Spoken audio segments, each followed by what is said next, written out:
Picture this for a moment. You're living in a dormitory, the same building you've called home for over 2 years. You know every hallway, every elevator, every shortcut to your room. The familiar creak of the floorboards under your feet, the way the lights flicker in the bathroom down the hall, the sound the heating pipes make when they expand at night. Everything exactly as it should be. But what if one evening, while taking a route you've walked countless times before, you discovered something that shouldn't exist? What if you found a floor that wasn't supposed to be there? This story comes from Kyoto, from a university dormitory that still stands today. It's been told in whispers among students for years, passed down through late-night conversations and hushed warnings. What makes this account different from typical campus legends is the level of detail, the specific locations, and most importantly, the fact that it was documented through text messages and photos that were later found on a missing student's phone. Now, you might wonder if what I'm about to share actually happened. Did a young man named Ren Ito really experience what his digital footprint suggests, or is this simply another piece of folklore that's grown more elaborate with each telling? Here's what I can verify.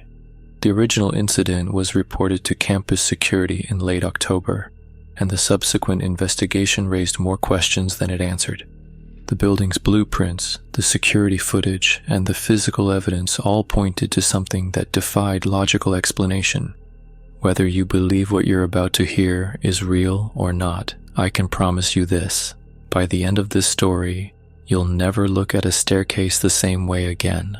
What I'm about to share isn't just about getting lost in a building. It's about discovering that the spaces we think we know completely might be hiding depths we never imagined existed. So settle in, because once we follow Ren down those stairs, we're going to places that don't appear on any architectural plans. Let me take you back to that October evening when a quiet architecture student's world changed forever.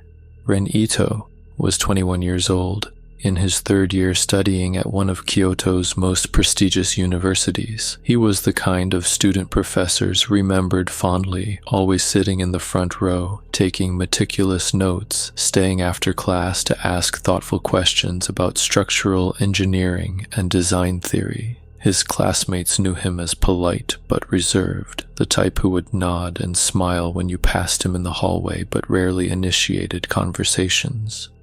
The dormitory where Ren lived was a towering concrete monument to 1970s institutional architecture.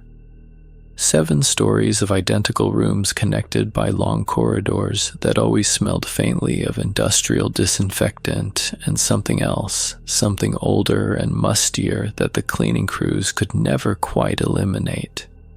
The building housed nearly 300 students, but despite the crowds, it often felt eerily quiet, especially in the evenings when most residents were either studying in the library or out socializing in the city.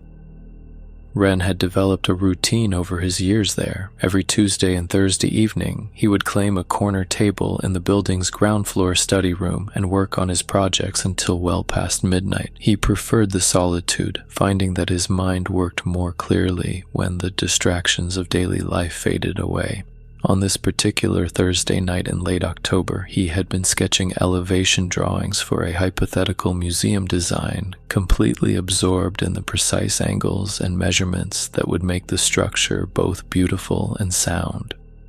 The study room's fluorescent lights hummed overhead as Ren finally packed his drafting supplies and notebooks into his worn leather messenger bag. It was nearly 1 in the morning, and the building had settled into that deep quiet that only comes in the small hours.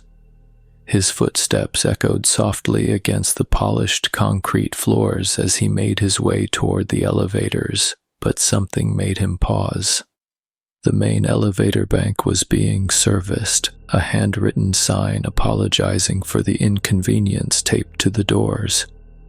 Rather than wait for the single working elevator or climb 7 flights of stairs, Ren remembered the back stairwell that most students avoided.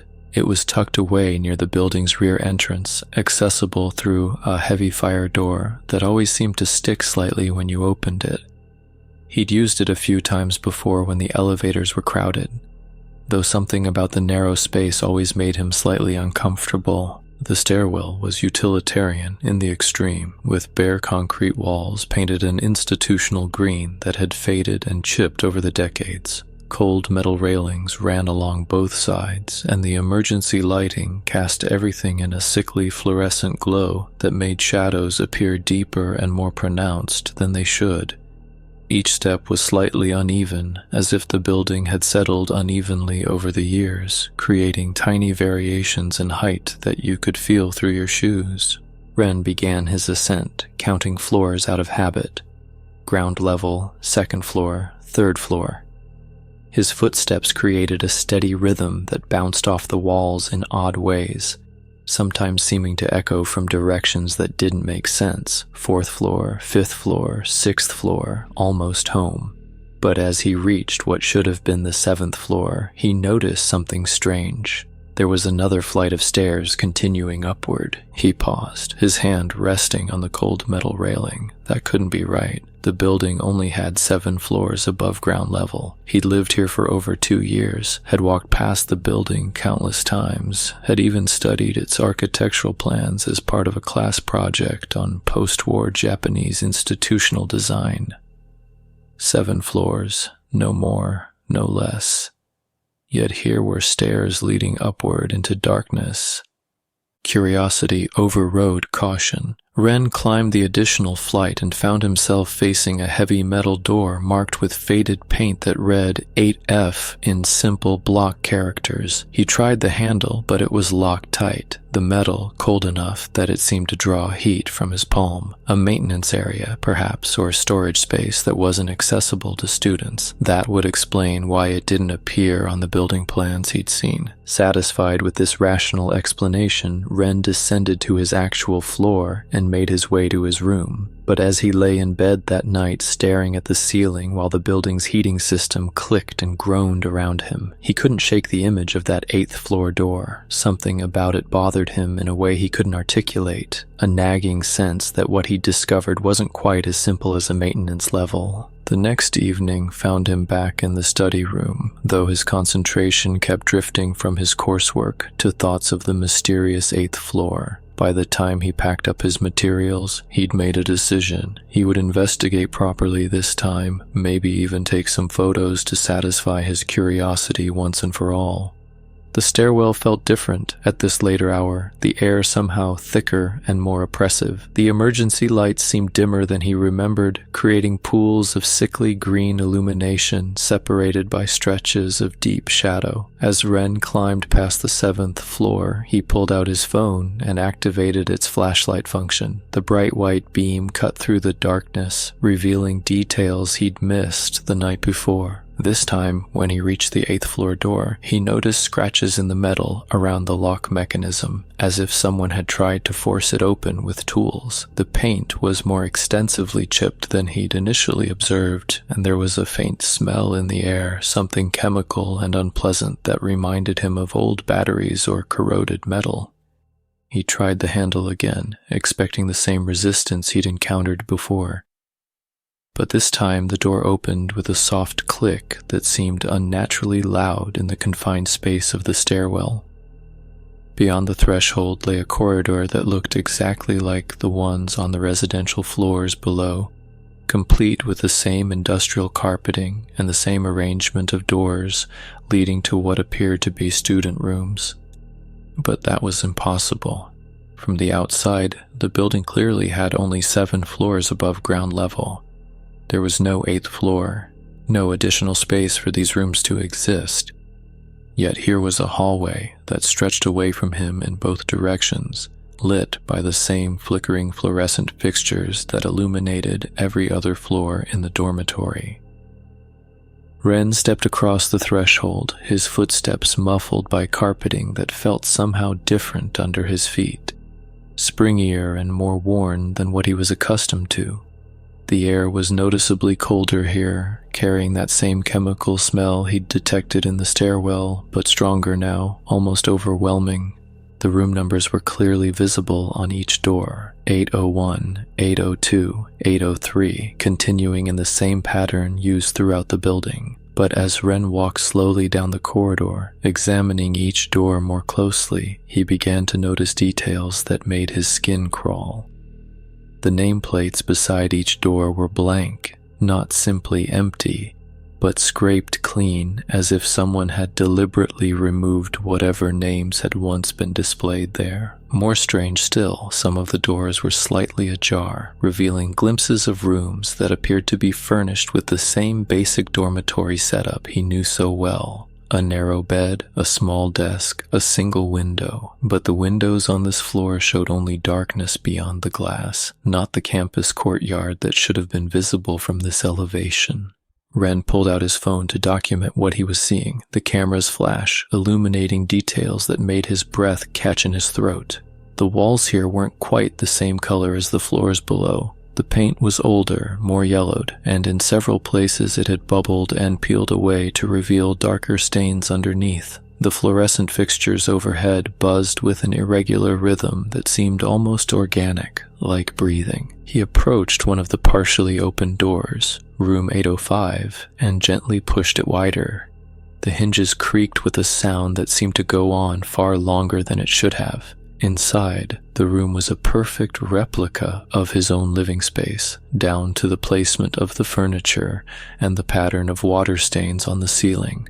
But everything felt wrong, in subtle ways he couldn't quite identify. The proportions seemed slightly off, as if the room had been built from memory rather than blueprints. On the desk sat a spiral notebook, its pages yellowed with age. Ren picked it up with trembling fingers and opened to the first page.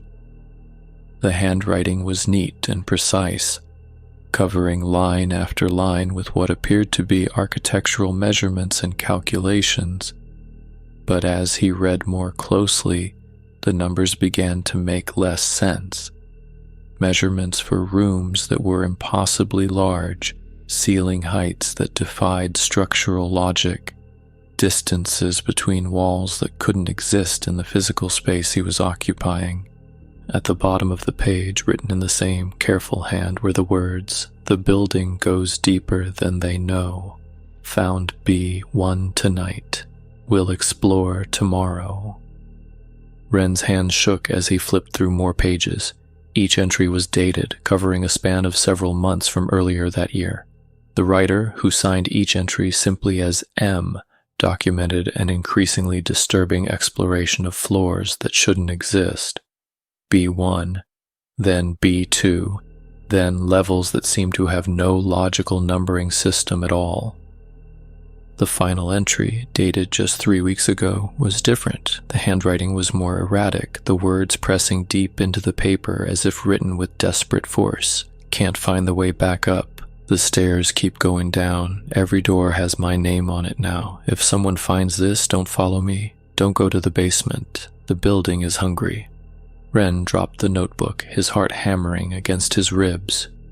He backed out of the room and looked up and down the corridor with new eyes. Now he could see what he'd missed before.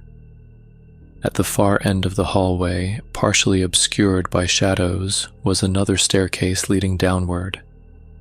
The emergency lighting cast everything in that sickly green glow, but somehow the darkness at the bottom of those stairs seemed absolute, as if light itself was being absorbed before it could penetrate very far.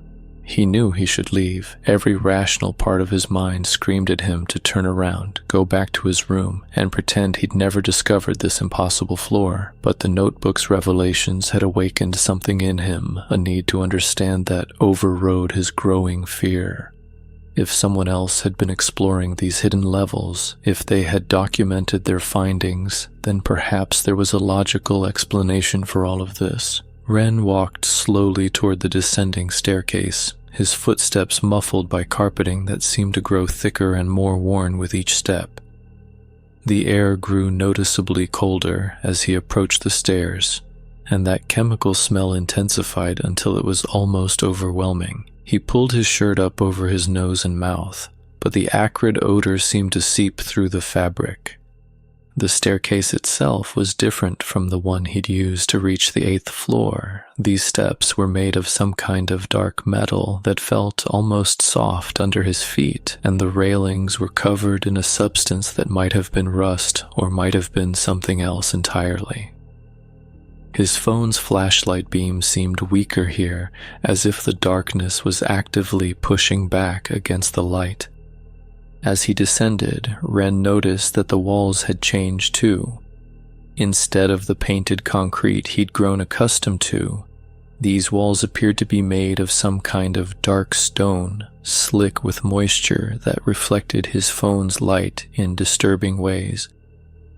Strange patterns seemed to move in the reflections, shapes that looked almost like faces or hands reaching toward him.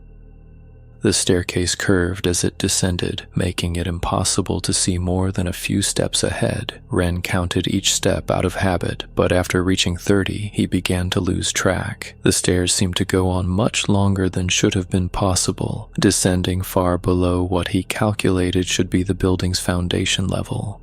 Finally, he reached another landing and found himself facing a heavy door marked B1 in faded white paint. But this wasn't the same B1 door he'd encountered in his regular stairwell. This one was older, made of thick wood rather than metal, and it was slightly warm to the touch despite the frigid air around it. The door was unlocked, opening with a soft whisper of displaced air that carried scents Ren couldn't identify. Beyond lay a corridor that stretched away into darkness, lined with doors that bore no room numbers at all. The walls here were different again, covered in what looked like old wallpaper that had darkened with age and moisture until the original pattern was barely visible. The silence was oppressive, broken only by the sound of his own breathing and the soft squelch of his shoes against flooring that felt uncomfortably organic beneath his feet. As his eyes adjusted to the deeper darkness, he began to make out details that filled him with an unnamed dread. The doors along this corridor weren't quite closed. Each one was open just a crack, as if someone inside was watching, waiting, and from those narrow openings came the faintest sounds, a whisper of movement, the creak of floorboards, the soft scratch of something being dragged across the floor. Ren approached the first door cautiously, his phone held out in front of him like a shield. The nameplate beside it was blank, but scratched into the wood of the door itself were words carved deep into the grain. He went looking for answers and found something else entirely. The next door bore a different message, carved in the same desperate style. The building remembers everyone who enters. It never forgets. And the third, we're still here, we're always here, join us. Ren's breathing became shallow and rapid as he realized the full scope of what he'd discovered. This wasn't just an architectural oddity or a forgotten maintenance level. This was something else entirely, something that existed in the spaces between normal reality and the impossible. The notebook's final entry echoed in his mind. The building is hungry. As if responding to his thoughts, he heard a sound from deeper in the corridor. Footsteps, slow and deliberate, approaching from the darkness beyond his phone's light. But they weren't the sharp clicks of shoes on hard flooring. These were soft, wet sounds, like bare feet walking through something thick and viscous. The footsteps were getting closer, accompanied now by a soft dragging noise, as if whoever was walking was pulling something heavy behind them. Ren backed against the wall, his phone's light dancing wildly as his hands shook. In the shifting illumination, he caught glimpses of movement at the far end of the corridor, shapes that seemed to flow rather than walk. And then, from somewhere in the darkness ahead, came a voice. It was barely more than a whisper, but it carried clearly through the oppressive silence. "Ren, we've been waiting for you." The sound of his own name spoken in that impossible whisper froze Ren's blood. His phone's light wavered as his hands trembled, casting wild shadows that seemed to dance and writhe along the corridor walls. The footsteps were closer now, accompanied by that wet, dragging sound that made his stomach churn with primal revulsion. He pressed himself harder against the cold stone wall, feeling moisture seep through his shirt. The chemical smell was overwhelming now, burning his nostrils and throat with each shallow breath. In the distance, more voices began to join the first whisper, creating a chorus of soft, overlapping sounds that seemed to come from the walls themselves. "Ren, we've been waiting so long. Join us." The voices weren't quite human anymore. Distorted as if spoken through water or thick glass, they rose and fell in a rhythm that reminded him of breathing, of lungs filling and emptying in unison. But there were too many of them, dozens, maybe more, all speaking his name with that same hollow longing. Ren forced himself to move, sliding along the wall toward what he hoped was the way back to the staircase. His phone's battery was draining faster than it should, the percentage dropping even as he watched. The light grew dimmer with each step, and he could feel the darkness pressing in around him like a physical presence. Behind him, the footsteps had multiplied, not just one set now, but several, all moving at that same deliberate pace. The dragging sounds grew more pronounced, as if multiple heavy objects were being pulled across the organic flooring. He didn't dare turn around to look. The carved messages on the doors seemed to shift and change in his peripheral vision, words rearranging themselves, letters crawling across the wood like insects. He went looking, became. He went deeper, became. He went home, became something else entirely, something his mind refused to process. Ren reached what he thought was the staircase, but when he turned the corner, he found only another corridor stretching away into absolute darkness. The walls here were different again, covered in what looked like photographs, hundreds of them, tacked to the stone in overlapping layers. As his failing light passed over them, he caught glimpses of faces, students in university uniforms, all smiling, all looking directly at the camera with eyes that seemed to follow his movement. He recognized some of them, faces from his classes, from the dining hall, from chance encounters in the dormitory hallways, but they looked wrong somehow, their smiles too wide, their eyes reflecting light in ways that human eyes shouldn't, and at the center of the display, larger than the rest, was a photograph of himself, not one he remembered posing for, but unmistakably him, standing in this very corridor with that same forced smile. The footsteps behind him had stopped, but the silence was somehow worse than the sound had been. It felt expectant, as if something was waiting for him to understand, to accept what was happening. The voices had grown quieter too, becoming a constant whisper that seemed to emanate from the walls themselves. "Ren, we've saved welcome home. Dear room for you." Ren Ito was officially reported missing 3 days later. Campus security reviewed the footage from that night and found him entering the back stairwell at exactly 12:03 a.m. He never emerged. A thorough search of the building revealed nothing beyond the standard 7 floors and a single basement level used for utilities. No extra corridors, no mysterious rooms, no trace of the architecture student who had simply vanished. But the story doesn't end there. In the weeks that followed, other students began reporting strange experiences in that same stairwell. Footsteps echoing from floors that didn't exist, voices calling their names from empty corridors. Some claimed to hear the soft scratch of pencil on paper, as if someone was still down there, documenting their endless descent. The dormitory administration eventually sealed off the back stairwell, citing structural concerns, but late at night residents still report hearing sounds from behind that locked door, the rhythmic tapping of footsteps descending stairs that should lead nowhere, the whisper of displaced air, as if doors were opening and closing in spaces that couldn't possibly exist. Perhaps most disturbing are the photographs that occasionally appear on students' phones, images taken at impossible angles, showing corridors and stairwells that match no building plans, and sometimes just barely visible in the background of these unexplained pictures, a figure in a university uniform forever walking deeper into the dark.